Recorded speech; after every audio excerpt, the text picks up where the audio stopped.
I don't know if we can really put a specific reason on why board games. There's something like deeply, like anciently human about playing games. There's something really exciting and gripping about like this communal experience around like weird novel objects. It's like a fun, abstract, unique human thing that we just need to play.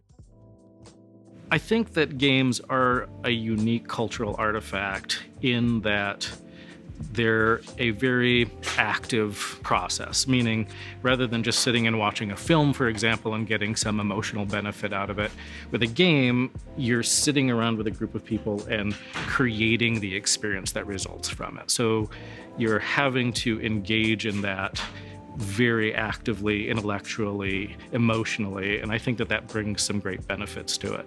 In addition to being a professor of psychology and neuroscience, I'm also a game designer, and I've been designing games now for almost 20 years and have a lot of experience building a game from the moment of conception and inspiration all the way through the prototype, all the way to pitching to publishers, and I wanted to share that expertise with students at Skidmore. The course is fundamentally project-based, so students have to build games across the course of the semester. They're pretty much always working on some kind of project, and so I very much wanted it to be a hands-on, make-a-thing type class. An interesting thing about game design is it's quite easy to come up with ideas for games, but actually seeing that idea through to completion, that's a whole separate thing. And that forces you to learn persistence, and it forces you to learn endurance, and it also forces you to learn certain technical skills that will allow you to build something like that. I actually let the students play a lot for a variety of reasons. One is that I think if you're going to design games, you have to play a lot of games so you know what's out there and what the design possibilities are. And on the first day, I came in and we get thrown into groups, and he says, take 2 hours and play board games with these people. And now I meet with them every week outside of class, and we all play new board games together. And I think just the most surprising thing has been finding people that like the same thing I do, which is such a cliche for college, right? That's the thing you're supposed to come here to do is, oh, you'll find your people. But I really think wow, it really happened. I found a group of absolute weirdo nerds that want to play card games with me on a Friday at 8 p.m. That's wild.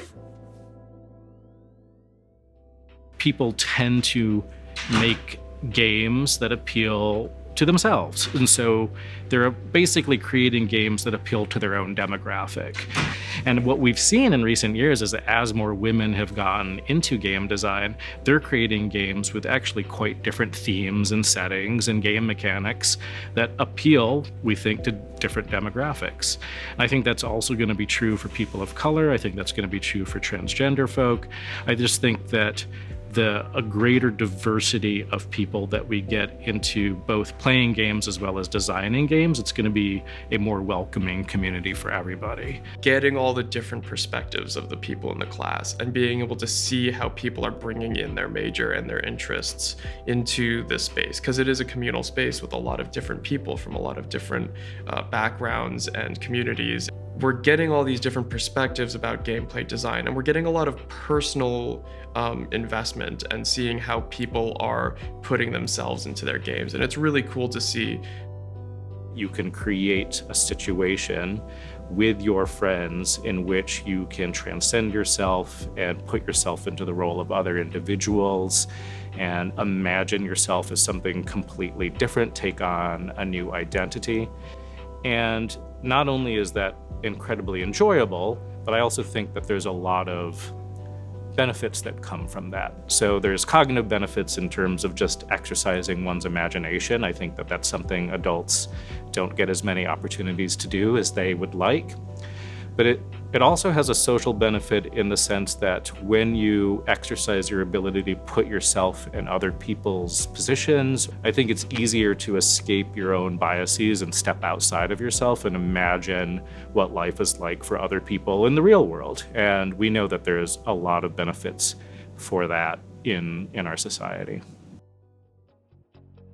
This is work that is rewarding, not for the professor, not for the grade, not even for the class, but for me.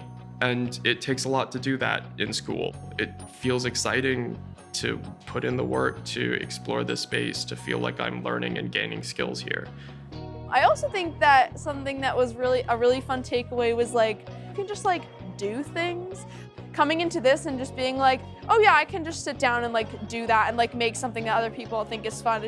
It's such like a rewarding experience that's just like, oh, I made something with my hands and it's causing joy for myself and others. Like, oh, so special.